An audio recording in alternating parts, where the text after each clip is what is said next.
साम सदाशिव दर्शकों, मैं भगवान शिव का पुत्र सदाशिव आपको नमन करता हूँ। एक समय की बात है, भगवान शिव और माता पार्वती एक वट वृक्ष के नीचे बैठे हुए थे। तब माता पार्वती भगवान शिव से प्रश्न करती है कि क्या आप मुझे गजलक्ष्मी की कथा बता सकते हैं महादेव?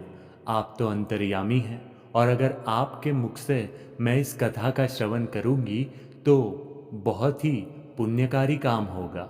इस पर भगवान शिव मुस्कुराकर कहते हैं कि अगर तुम्हारी इतनी ही इच्छा है तो आज मैं तुम्हें गजलक्ष्मी अष्टमी की संपूर्ण कथा का श्रवण अवश्य कराऊंगा, और धरती लोक से जो भी व्यक्ति इस कथा का संपूर्ण श्रवण करेगा उसके जीवन में सुख समृद्धि तो आएगी ही, लेकिन साथ ही साथ उसके परिवार में खूब धन की वर्षा सुद्धा होगी। ऐसा सुनते ही माता पार्वती अडीग भाव से भगवान शिव की कथा के श्रवण के लिए इंतजार कर रही होती है। और इसीलिए दर्शकों, इस कथा का श्रवण आप भी अगर पूरा कर लेते हैं तो आपके जीवन में सुख समृद्धि के साथ धन की वर्षा अवश्य होगी। इस कथा को गलती से भी अनसुना मत करना, वरना आपके साथ में भी कोई ना कोई दुर्घटना घट सकती है। श्री महालक्ष्मी की व्रत कथा। भाद्रपद शुक्ल अष्टमी के दिन से किसी पवित्र जलाशय में स्नान करके 16 दिन तक दूब यानी घास से प्रतिदिन जल से तर्पण करना चाहिए। पूजा में ये मंत्र उच्चारण करना बिल्कुल भी नहीं भूलना चाहिए। ओम महालक्ष्मी नमः। ये मंत्र स्वयं भगवान शिव ने बताया है। भगवान शिव माता पार्वती को आगे बताते हैं कि हे देवी, मैं तुम्हें कथा के साथ साथ इस व्रत के लिए महा उपाय भी बताऊंगा।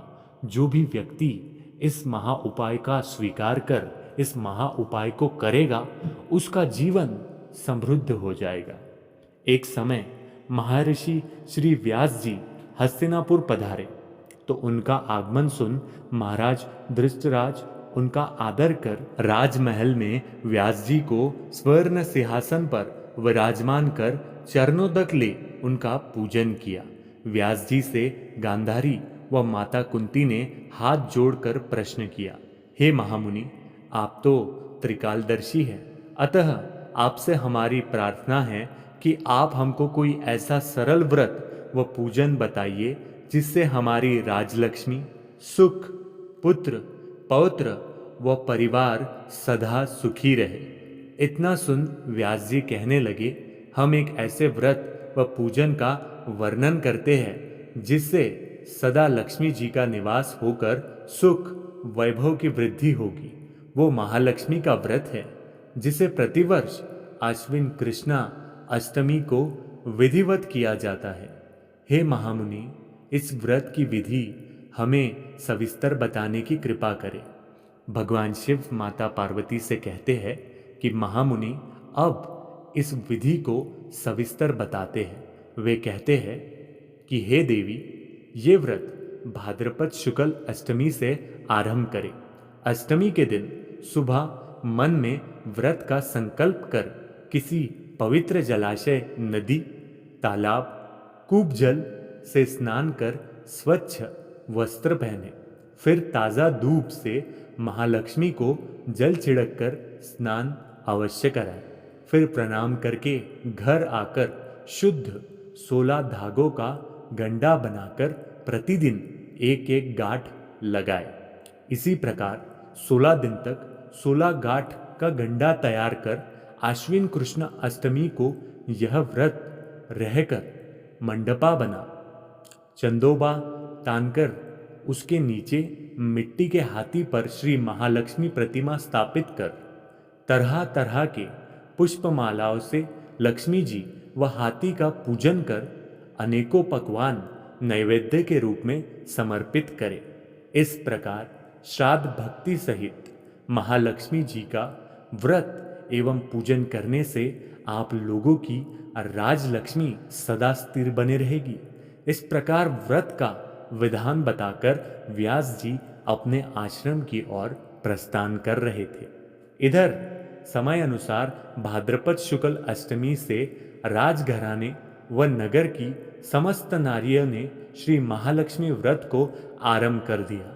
बहुत सी गंधारी के साथ मान प्रतिष्ठा हेतु व्रत का साथ देने लगी तथा कुछ स्त्रियां माता कुंती के साथ भी व्रत का आरंभ करने लगी। इस प्रकार गांधारी द्वारा कुंती से कुछ द्वेष भाव चलने लगा। ऐसा होते होते जब व्रत के 15 दिन समाप्त होकर 16वां दिन अश्विन कृष्ण अष्टमी का आया तो उस दिन प्रातः काल से ही नगर की स्त्रियों ने उत्साह मनाना शुरू कर दिया और सभी नर नारी राजमहल में गांधारी के यहाँ आकर तरह तरह के महालक्ष्मी के मंडप और मिट्टी के हाथी बनाने लगे। सभा में बड़ी तैयारियां होने लगी और गांधारी ने नगर की सभी प्रतिष्ठित स्त्रियों को बुलाकर सेवक भेजे थे, पर माता कुंती को नहीं बुलाया गया और ना कोई सूचना उत्सव में शामिल होने की दी गई। और राजमहल में तरह तरह के उत्साह वादों की ध्वनि गूंजने लगी। सारे हस्तिनापुर में खुशी मनाई गई। इधर माता कुंती ने अपना अपमान समझकर बड़ा रंज मनाया और व्रत की तैयारी न की। इतने में महाराज युधिष्ठिर, अर्जुन, भीम, नकुल, सहदेव, पांचों पांडव उपस्थित हुए। अपनी माता को रंज में उदास देख अर्जुन ने प्रार्थना की, हे माता, आप उतनी दुखी क्यों होती हो? क्या हम भी आपके दुख का कारण समझ सकते हैं और उसे दूर करने में सहायक हो सकते हैं माता?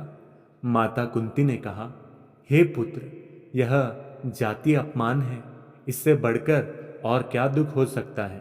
आज हमारे नगर में श्री महालक्ष्मी व्रत का उत्सव मनाया जा रहा है और उस उत्सव में राज रानी गांधारी ने समस्त नगर की स्त्रियों को सम्मान सहित बुलाया है, परंतु तुम्हारे द्वेष के कारण मुझे अपमानित करने के लिए उत्सव में नहीं बुलाया।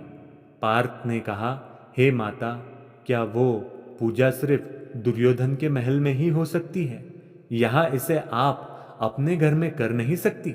परंतु वो साज सामना इति जल्दी तैयार नहीं हो सकता, क्योंकि गांधारी के 100 पुत्रों ने मिट्टी का एक विशाल हाथी तैयार करके पूजन साज सजाया है। वो सब तुमसे नहीं बन सकेगा। इस उत्सव की तैयारी आज सुबह से ही हो रही है। पार्थ बोले, हे माता, आप पूजन की तैयारी कर सारे नगर में बुलावा लगा दे। मैं आपको ऐसा हाथी पूजन के लिए बुला रहा हूँ जो इंद्रलोक में इंद्र के ऐरावत हाथी के नाम से पूजनीय है। आज मैं उसे बुलाकर आपको पूजन के लिए उपस्थित किए देता हूँ। आप अपनी तैयारी करो। इधर माता कुंती ने सारे नगर में पूजा का ढिंडोरा पिटवा दिया और पूजा की विशाल तैयारी होने लगी। तब अर्जुन ने इंद्रदेव को ऐरावत भोजन के लिए पत्र लिखा और एक दिव्य बाण बांधकर उसे धनुष पर रखकर देवलोक की सभा में भेज दिया। इंद्रदेव ने बाण से पत्र खोलकर पढ़ा तो आश्चर्य से अर्जुन को लिखा, हे पांडुनंदन, मैं ऐरावत को तो भेज दूंगा, परंतु वो इतना जल्दी स्वर्ग से पृथ्वी पर किस तरह उतर सकता है? तुम इसका उत्तर शीघ्र ही लिखो। पत्र पढ़कर अर्जुन ने पत्र में बाणों का मार्ग बनाकर हाथी को उतरवाने के लिए बताया। इंद्र ने सारथी मातिल को तुरंत आज्ञा दी कि ऐरावत को पूर्ण रूप से सजाकर तुरंत हस्तिनापुर में उतार दिया जाए। तब महावत ने तरह तरह के साज सामान से ऐरावत को सजवाया और देवलोक की अंबर झूल डाल दी। सुवर्ण की पालकी को रत्न जड़ित सुवर्ण के घुंघरू बांधे गए। इधर सारे नगर में शोर मच गया कि कुंती के घर इंद्र का ऐरावत हाथी स्वर्ग से पृथ्वी पर उतार कर पूजा जाएगा। समाचार को सुनकर नगर के सभी नारी, बालक, वृद्धों की भीड़ एकत्रित होने लगी। गांधारी के महल में भी हलचल मच गई। नगर की स्त्रियां पूजन थाली लेकर माता कुंती के भवन की ओर दौड़कर आने लगी। देखते देखते सारा भवन पूजा करने वाली नारियों से ठसाठस भर गया। माता कुंती ने ऐरावत को खड़ा करने हेतु अनेक रंगों के चौक पुरावा कर नवीन रेशमी वस्त्र बिछवा दिए। हस्तिनापुर वासी तरह तरह की स्वागत तैयारी में फूलमाला, अबीर, केशर हाथों में लिए खड़े थे। इधर इंद्र की आज्ञा पाकर ऐरावत स्वर्ग से ही बनाई सड़क पर चलकर शैन शैन आकाश से पृथ्वी पर उतरने लगा। उसके आभूषण की ध्वनि नगर सेविकाओं को आने लगी। ऐरावत के दर्शन होते ही सारे नर नारियों ने जय जयकार करना आरंभ कर दिया। सायंकाल के समय ऐरावत माता कुंती के भवन के चौके में उतर आया। तब सब नर नारियां ने पुष्प, माला, अबीर, केशर आदि चढ़ाकर उसका स्वागत किया। महाराज धौम्य पुरोहित द्वारा ऐरावत पर महालक्ष्मी जी की मूर्ति स्थापित करके वेद मंत्रों द्वारा पूजन किया गया। नगर वासियों ने भी लक्ष्मी पूजन का स्वागत करके ऐरावत की पूजा की। फिर अनेक प्रकार के पकवान लेकर ऐरावत को खिलाए गए। ऊपर से यमुना जल पिलाया गया। फिर तरह तरह के पुष्प की ऐरावत पर वर्षा की गई। पुरोहित धौम्य द्वारा पुण्यः स्वाति वाचन करके नरियों को द्वार महालक्ष्मी का विधि पूर्वक पूजन कराया गया। फिर व्रत के डोरा के गंडा में 16वीं गांठ लगाकर लक्ष्मी जी के सामने समर्पण किया। फिर ब्राह्मणों को 16वीं गांठ लगाकर लक्ष्मी जी के सामने समर्पण किया। फिर ब्राह्मणों को पकवान, मेवा, मिठाई देकर भोजन की व्यवस्था की गई। फिर वस्त्र, दुर्वा, सुवर्ण, अन्य आभूषण देकर नारियल से महालक्ष्मी पर पुष्पांजलि अर्पित की। तत्पश्चात धम्य पुरोहित द्वारा महालक्ष्मी का विसर्जन किया गया। फिर नारियों ने ऐरावत को विदा कर इंद्रलोक भेज दिया। महाराज सूत जी ने कहा, हे ऋषियों, इस प्रकार जो स्त्री महालक्ष्मी का व्रत करती है वो घर लक्ष्मी जी की कृपा से सदा धन्य, धान्य व मांगलिक वस्तुओं से परिपूर्ण रहता है तथा सदैव सब सुखों से भरपूर होकर आनंदमय और मंगलमय रहता है। और यही बात भगवान शिव माता पार्वती को बताते हैं कि यही वो कथा है, इसीलिए गजलक्ष्मी की पूजा की जाती है। अगर आप अभी तक इस कथा का श्रवण कर रहे हैं तो हाँ, साम सदाशिव, हर हर महादेव।